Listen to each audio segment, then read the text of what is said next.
ওই মামু রে, মামু, ওরে পেট ব্যথায় চলে গেল মামু। কি তোর কি হয়েছে কি?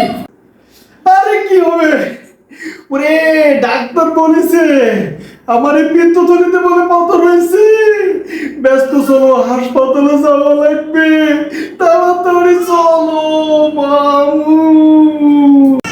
পিত্তথলিতে পাথর হয়েছে, ভালো কথা। ওই ব্যাগপত্র যা আছে সব গোছা, কালকে সিলেটে চলে যাবো। কি আমার হয়েছে এই পিত্তথলিতে পাথর, ডাক্তারের কাছে যাওয়া লাগবে, আমি এখন সিলেটে যাবো। তুমি কি আমার সঙ্গে মজা করতেছো নাকি? আমি যাবো ডাক্তারের কাছে, তুমি নিয়ে যাবো সিলেট, এখন কি বেড়ানোর সময়? আমি তোর সাথে মজা করবো কিসে? ওরে সিলেটে এসে পাথর পাথর সব খেয়ে শেষ করে দিচ্ছে, সাদা পাথর কালো পাথর কোনো কিছু বাকি রাখতেছে না। আমি মজা করতেছি তোমার জন্য? তোর হয়েছে এই পিত্তথলির মতো সিলেটে গেলে ও কোনো সমস্যা না, মুহূর্তের মধ্যে সব খেয়ে শেষ করে ফেলবো।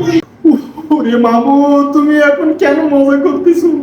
এখন আমি যাবো ডাক্তারের কাছে, পিত্তথলির পাথর আমার সরানো লাগবে, অপারেশন করা লাগবে।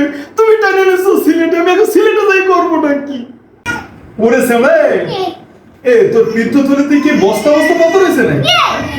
শত শত টনে টনে হাজারকে মোর পাথর সব খাই শেষ করে ফেলেছে, কত কোটি কোটি টাকার পাথর।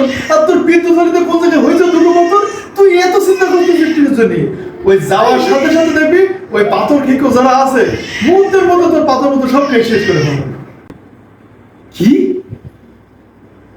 ওরে সিলেটে গেলে ডাক্তারের কাছে যাওয়া লাগবে না? এত বড় পাথর খেকো পিত্তথলির পাথরও খেয়ে ফেলবে?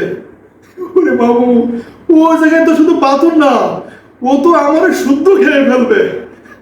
আমি মরে গেলেও তোমার সাথে কোথাও যাচ্ছি। তোমার ইচ্ছা হলে তুমি যাও।